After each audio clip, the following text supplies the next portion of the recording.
Olha só, que uma mulher, chefe, na verdade, mulher que seria companheira de chefe de uma facção criminosa, atuante aqui no estado do Ceará, presa em uma casa de luxo, isso em Rondônia, vai para a prisão em regime domiciliar.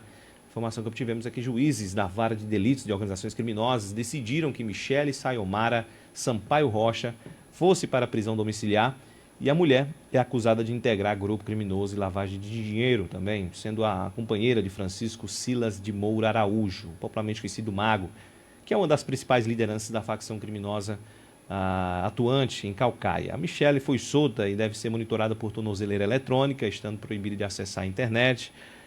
O Ministério Público do Estado recorreu da decisão destacando que a mulher desempenha papel de liderança da facção criminosa armada, intitulada como massa carcerária, utilizando-se aí do aparelho celular para praticar o crime de tráfico de drogas, associação para o tráfico e organização criminosa. E a decisão dos magistrados de converter a prisão se baseou em uma alteração do Código do Processo Penal que permite aos juízes converter a prisão preventiva em domiciliar quando a mulher estiver grávida ou quando for mãe de filho de até 2 anos incompletos, de 12 anos incompletos, melhor dizendo. Se comprovar que ela é a única capaz de cuidar do filho e não for acusada de crime violento.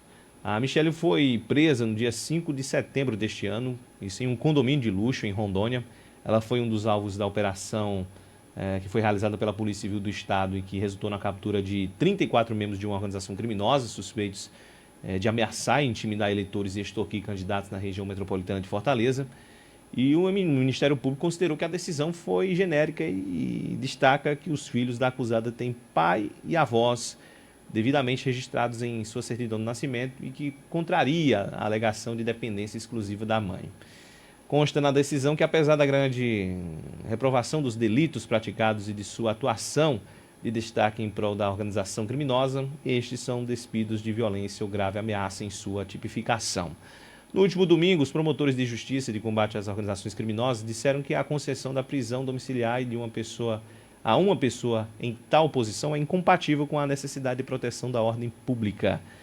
Ainda segundo o Ministério Público, é sabido que as comunicações e decisões estratégicas de facções são frequentemente orquestradas por meio de dispositivos móveis, o que, em um contexto domiciliar, levaria a uma normalização da criminalidade dentro do lar, prejudicando ainda mais o desenvolvimento e a segurança das crianças.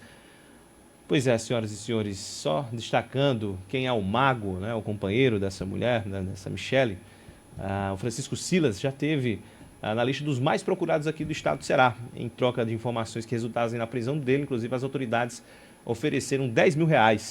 De acordo com investigações da Delegacia de Combate às Ações Criminosas, Silas iniciou sua empreitada criminosa na companhia de Toim das Armas, que antes de ser preso, era líder da facção carioca, na facção criminosa carioca em Caucaia.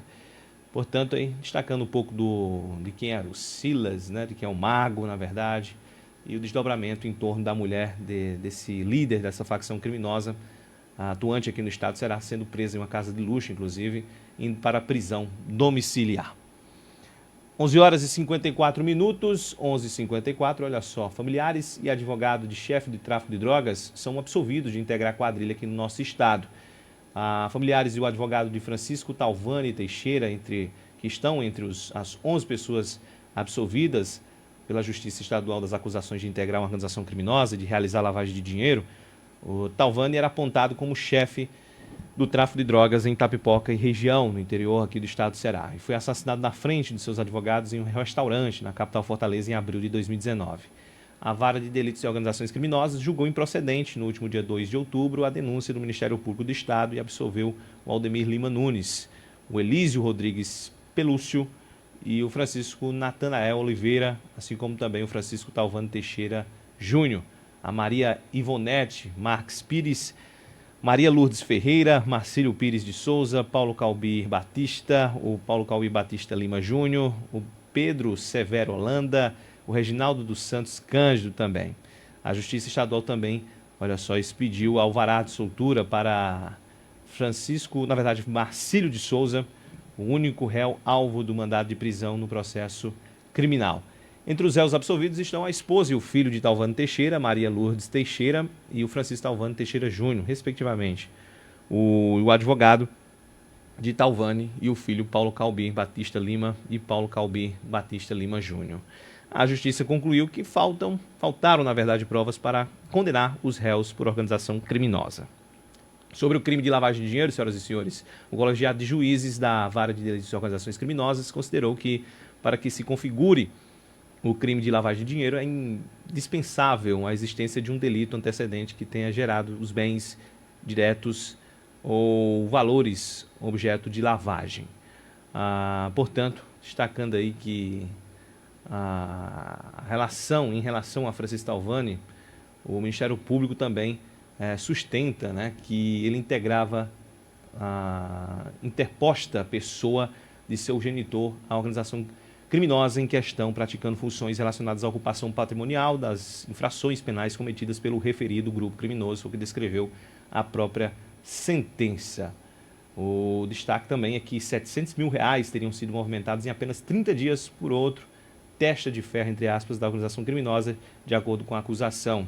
E a investigação chegou a Reginaldo dos Santos Cândido através de uma análise do aparelho celular de um dos acusados. Mas fica aí a informação que familiares e advogados de chefe do tráfico de drogas sendo absolvidos de integrar a quadrilha aqui no estado do Ceará. Olha só, turma, o Vanderberg Belém chega aqui com a primeira informação de que a Polícia Civil prende chefe de grupo criminoso, olha só, grupo criminoso por ameaça a candidatos e eleitores envolvidos nesta situação na cidade de Santa Quitéria. Vamos às informações. Conjunto da Polícia Civil de Santa Quitéria, juntamente com o Ministério Público do Estado do Ceará, onde esse homem de 19 anos de idade ele foi preso justamente por ser apontado como chefe de um grupo criminoso que tem atuação nas cidades ali da região norte do Estado do Ceará. Ele teria intimidado eleitores e até mesmo candidatos, né, isso para influenciar votos em favor de determinados candidatos lá naquela região. Em desfavor desse homem, os policiais civis cumpriram um mandado de prisão preventiva contra ele por integrar justamente uma organização criminosa. O suspeito também já tem antecedentes criminais por crimes de ameaça, tráfico de drogas e também por participar de uma organização criminosa. Ele estava no estado do Rio de Janeiro, veio para o Ceará justamente nesse período agora de eleições municipais e durante o pleito eleitoral ele estava ameaçando eleitores e até mesmo candidatos da região norte do estado do Ceará. Durante as diligências ainda naquela cidade, os policiais prenderam um homem suspeito de 25 anos de idade. Ele foi preso em flagrante por estar portando munições, na verdade, de pistola, e ele também foi preso em flagrante pelo tráfico de drogas e também por posse de munições, conforme foi repassado pela polícia. Além disso, também ele estava já com drogas preparadas para comercialização, além também de uma balança de precisão. Esse homem ele já responde pelos crimes de roubo e tráfico de drogas. Esse homem de 25 anos de idade foi preso ainda durante as diligências da polícia lá em Santa Quitéria. Ambos os homens, tanto de 19 anos de idade, que teria vindo do Rio de Janeiro para Santa Quitéria para ameaçar eleitores e também até mesmo coagir candidatos, e o de 25 anos, que foi preso por tráfico de drogas, eles estão à disposição da justiça e agora cumprirão, né, por esses crimes conforme a polícia repassou. Voltamos ao estúdio. 12h59, 12h59, olha só, a informação agora é do caso Zé Maria do Tomé. Você vai relembrar deste fato, porque mais de 14 anos depois, o assassinato, né, do líder comunitário José Maria Filho, o Zé Maria do Tomé, vai ser levado a júri popular nesta quarta-feira, hoje, portanto, no Fórum Clóvis Bevilacqua. Já deve estar acontecendo isso na capital, né? O Zé Maria foi morto com 25 tiros no município de Limoeiro do Norte, no interior aqui do estado do Ceará, por conta de sua atuação contra a prática da pulverização diária com agrotóxicos, né? Inclusive, o réu acusado de envolvimento na morte de Zé Maria é o agricultor Francisco Marcos Lima Barros. Conforme a investigação, Marcos Lima teria repassado ao executor do crime informações sobre a localização e hábitos de Zé Maria para ajudar na emboscada. E diante disso, o Ministério Público denunciou Marcos Lima por homicídio qualificado por motivo torpe, meio cruel e com recurso que dificultou a defesa da vítima. Zé Maria era morador da comunidade Tomé e atuava em movimentos sociais. Ele tinha entre suas bandeiras a redistribuição de terras no perímetro irrigado da região da Chapada do Apodi, além da luta contra o uso de agrotóxicos pulverizados por meio de aeronaves. Ele filmava aviões, tirava fotos e reunia documentos e estudos sobre os perigos da pulverização. E com a atuação do ambientalista e apoiadores, a Câmara Municipal de Limoeiro do Norte chegou a proibir temporariamente a pulverização, mas a proibição foi revogada após sua morte. O líder comunitário também chegou a fazer denúncias que foram levadas à Justiça Federal contra empresas privadas que estariam se apropriando de terras da União. E Zé Maria foi morto a tiros no dia 21 de abril de 2010. O caso iria a julgamento em Limoeiro do Norte, onde aconteceu o crime. No entanto, a pedido da defesa do réu, o processo foi desaforado, isto é, enviado para a Justiça, pela própria Justiça, a outra cidade, no caso, Fortaleza. Por se tratar de um crime contra a vida, a acusação será julgada pelo Conselho de Sentença, formado por 7 jurados da sociedade civil, escolhidos a partir de sorteio. E além de Francisco Marcos Lima Barbosa, outros 5 suspeitos são acusados de envolvimento no assassinato. 2 deles já morreram, inclusive o acusado de realizar os disparos. E os outros 2 apontados como mandantes do crime ainda não têm previsão de serem levados a julgamento. Os 5 envolvidos são João Teixeira Júnior, empresário e fazendeiro, apontado como idealizador do crime, ainda não foi a julgamento. O José Aldair Gomes Costa, gerente da empresa de João Teixeira, apontado como organizador do crime, também não julgado ainda pelo fato. O Francisco Marcos Lima Barros, que vai a júri, vai a julgamento nesta quarta-feira, hoje, portanto, acusado de repassar informações para ajudar na morte. E o Hitler Raulino Maia, apontado como dono da arma e atirador que disparou todos os tiros contra Zé Maria, ressaltando que o Hitler já faleceu. Antônio Wellington Ferreira Lima, morador da mesma comunidade de Zé Maria, morto em confronto, inclusive, com a polícia. De acordo com a denúncia do Ministério Público, José Maria Filho foi assassinado naquela oportunidade com 25 tiros de arma de fogo. Ele estava andando em uma motocicleta em uma estrada pouco movimentada quando aconteceu a emboscada na ocasião. E segundo o Ministério Público, a arma usada no crime era de Hitler. Ele teria sido responsável pelos 25 disparos. E conforme laudo da perícia forense do Estado, todos os disparos partiram da mesma arma e atirador. As investigações revelaram que Zé Maria sofria ameaça de morte e em março de 2010, um mês antes do crime, chegou a registrar um boletim de ocorrência porque estava sendo ameaçado por telefone. De acordo com o Ministério Público, Francisco Marcos Lima, levado a júri popular no dia de hoje, morava também na comunidade de Tomé, assim como Zé Maria. Marcos teria passado a Hitler informações sobre a rotina do ambientalista e líder comunitário e a quebra do sigilo telefônico, inclusive apontou que Marcos trocou telefones com o executor do crime na véspera do assassinato de Zé Maria. Fica aí, inclusive tem uma lei, senhoras e senhores, em novembro de 2009, antes da morte de Zé Maria Tomé, a Câmara Municipal chegou a aprovar, sancionar a lei que proibia a pulverização de áreas com agrotóxicos em regiões agrícolas daquele município. A medida, naquela época, fez parte do esforço do ambientalista contra a prática. E ele vinha alertando que a pulverização nessas áreas estava contaminando a água usada para consumo humano. São 12 horas e 4 minutos, senhoras e senhores. Agora chega o Aloysio Vilar com a informação de que setembro encerrou deste ano com redução de 23% dos crimes de homicídios, feminicídios e latrocínios. São os crimes violentos letais intencionais. Mas esse percentual se refere, melhor dizendo, à região metropolitana de Fortaleza. Mas há uma pequena redução também a nível de estado. Vamos às informações. Foram 4.666 roubos a menos, quando se compara o acumulado entre os 2 anos.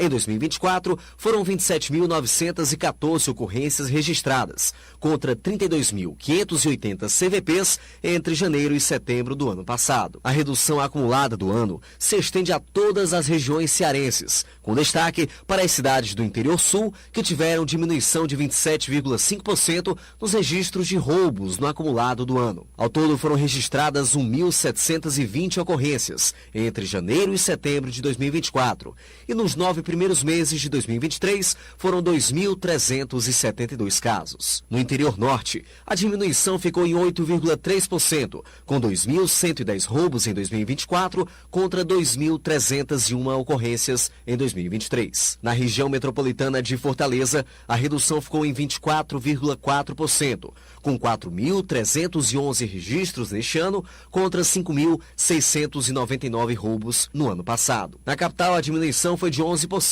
com 19.773 casos de janeiro a setembro, contra 22.208 ocorrências no mesmo período do ano passado. Os dados foram compilados pela Superintendência de Pesquisa e Estratégia de Segurança Pública, vinculada à Secretaria da Segurança Pública e Defesa Social. O mês de setembro de 2024 teve a maior redução nas ocorrências de roubo da série histórica, iniciada em 2015. No nono mês deste ano, aconteceram 2.576 casos de roubos. Nos anos anteriores, nenhum outro mês de setembro teve menos de 3.000 registros. 12h06, 12h06, olha só, cerca de 2 toneladas de maconha foram apreendidas em Caucaia, na Grande Fortaleza, e cerca de 2 toneladas de maconha foram apreendidas nesta terça-feira em Caucaia, no município da região, que pertence à região metropolitana de Fortaleza. Essa apreensão aconteceu no bairro Conjunto Metropolitano e foi realizada pela Polícia Militar aqui do nosso estado. A pasta da segurança aqui do estado, senhoras e senhores, não informou se alguém foi preso com essa droga, mas a apreensão foi realizada pelo Comando do Policiamento de Choque. Mais informações do caso devem ser divulgadas em coletiva de imprensa marcada para o dia de hoje. Mas mostra aí o quantitativo, né? Cerca de 2 toneladas de maconha sendo apreendidas em uma só ação da polícia na cidade de Caucaia, que infelizmente, né, acaba sendo um ponto estratégico aí do crime organizado. Vide aí os índices de violência naquela própria cidade, que são alarmantes. Repito aí, na tela da rede social de quem nos assiste, os militares, ao fundo aí toda a droga, né, distribuída e fracionada em tabletes, e ultrapassando aí a marca de 2 toneladas, né, de quase 2 toneladas. Qualquer novidade vamos trazendo aqui no decorrer da nossa programação. 12h08, olha só, um incêndio atingiu um hospital e pacientes tiveram que ser retirados às pressas. Esse fato foi em Maranguape, no Hospital Municipal Dr. Argeu Braga, isso no bairro Outra Banda, no município de Maranguape. Esse fato foi na manhã de ontem. Ninguém ficou ferido, 6 pacientes precisaram ser transferidos. Vários pacientes que estavam internados na unidade foram retirados às pressas pelos funcionários para fugir das chamas e da fumaça que encobriu as áreas da unidade, e eles foram encaminhados para outras unidades de saúde da região. Segundo o Corpo de Bombeiros, por volta das 9h50 foi registrado um princípio de incêndio na área de repouso dos funcionários. 2 bombeiros militares que se encontravam na unidade de saúde conseguiram controlar o incêndio antes da chegada da equipe. E ainda segundo os bombeiros, os danos foram restritos ao espaço de repouso, incluindo camas, armários e ar-condicionado.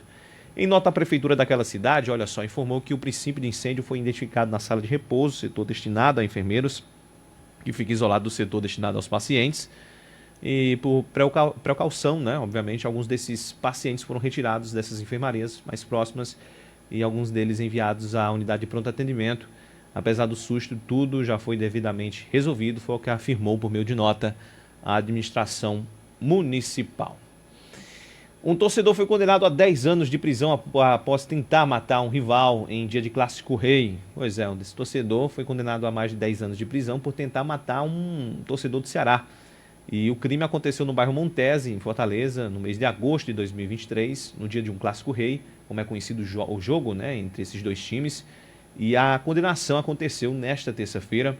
O José Ferreira de Souza Neto foi condenado por tentativa de homicídio, triplamente qualificado contra Kervin Santos Bernardino, e o réu foi acusado de tentativa de homicídio com as qualificadoras de motivo fútil, meio cruel e recurso que impossibilitou a defesa da vítima. Destacando aí que entre essas qualificadoras teve o motivo fútil, a rivalidade entre as torcidas, o meio cruel, o linchamento, o espancamento, e o recurso que impossibilitou a defesa da vítima foi a multiplicidade, né, digamos assim, de agentes contra uma única pessoa. No dia 27 de agosto do ano passado, uma concentração de 70 a 80 torcedores de Fortaleza que estavam em um estabelecimento comercial no bairro Montese Quando Kevin passou pilotando uma motocicleta com um passageiro na garupa, ele estava com a blusa do Ceará e capacete preto e branco. Após ser abordado e parado pelos torcedores, foi espancado por José Ferreira de Souza Neto e por outros torcedores. O agressor foi identificado porque no atendimento no Hospital Instituto Dr. José Frota, a vítima fez um reconhecimento ao ver sua foto mostrada pela polícia. Além disso, na ocasião, José Ferreira usava tornozeleira eletrônica. Presidido aí pelo juiz Marcos Aurélio Marques Nogueira, o júri concluiu pela condenação do réu, que recebeu a pena de 10 anos, 10 meses e 20 dias de reclusão em regime inicialmente fechado. Além disso, o acusado pagará R$5.000 de indenização à vítima. O juiz aplicou o tema de repercussão geral, determinando a imediata execução provisória da pena, e a defesa foi conduzida pelo advogado Pablo Jorge Aguiar do Rego. O julgamento faz parte aí do programa Tempo de Justiça. A acusação da primeira vara do júri de Fortaleza foi feita pelo promotor de justiça Marcos Renan Palácio Moraes Santos. E fica aí a lição, né? Que confronto entre torcidas acaba que gerando esse tipo de situação, né? É raro, mas acontece, que sirva aí, repito, de exemplo. Um cachorro caiu de uma cacimba de 15 metros e acabou sendo resgatado após o morador da região ouvir o choro deste cachorro e foi resgatado, né, pelo corpo após esse morador ver essa situação e chamou o corpo de bombeiros. Obviamente, esse caso aconteceu na localidade de Taperoaba, que fica na cidade de Sobral, na região norte do estado, e o resgate deste animal aconteceu na última segunda-feira, mas o cão ficou aí um dia todo, né, dentro deste poço. Ele foi entregue ao tutor sem lesões aparentes e os bombeiros foram acionados por meio da Coordenadoria Integrada de Operações de Segurança para atender uma ocorrência na localidade. Conforme solicitante, um cachorro teria caído nesta cacimba e estava chorando desde o dia anterior. Ao chegar no local, a guarnição resgatou o animal, erguendo até a superfície. O cãozinho ficou aos cuidados de um morador da região. E fica aí na tela da rede social de quem nos assiste. É o semblante tristinho do cachorro, mas agora ele está bem, está ao lado do tutor e sem maiores riscos, obviamente, protegido, né? Já vamos falar de uma situação aqui de maus-tratos animais ocorrido no município vizinho de Jucás, né? Mas antes, Vanderberg Belém volta aqui com a informação de um eleitor que arrancou a orelha, olha só, de adversário político em uma briga aqui no estado do Ceará. Vamos às informações. Esse caso aconteceu em Paracuru, na região metropolitana de Fortaleza, no domingo. O confronto ocorreu após uma discussão sobre o apoio a um candidato da cidade. O pescador nascido Cândido dos Santos, de 56 anos de idade, residente no bairro Torre, relatou que estava com 3 amigos comemorando a vitória de vereadores quando foi interrompido por um eleitor oposto ao candidato dele. Em seguida, a discussão entre os eleitores ficou mais densa e eles começaram uma série de xingamentos mútuos. O homem chegou a deixar o local por alguns instantes, mas retornou com novos xingamentos, conforme a Nacílio. O adversário político avançou com agressão em direção a ele e, nesse momento, onde a discussão ficou mais acirrada, ele deu um sossega-leão e arrancou parte da orelha da vítima com um dente. O eleitor desmente que a orelha foi cortada por aposta. A Polícia Civil investiga as circunstâncias da lesão corporal e que o caso está sendo investigado pela Delegacia Municipal de Paracuru.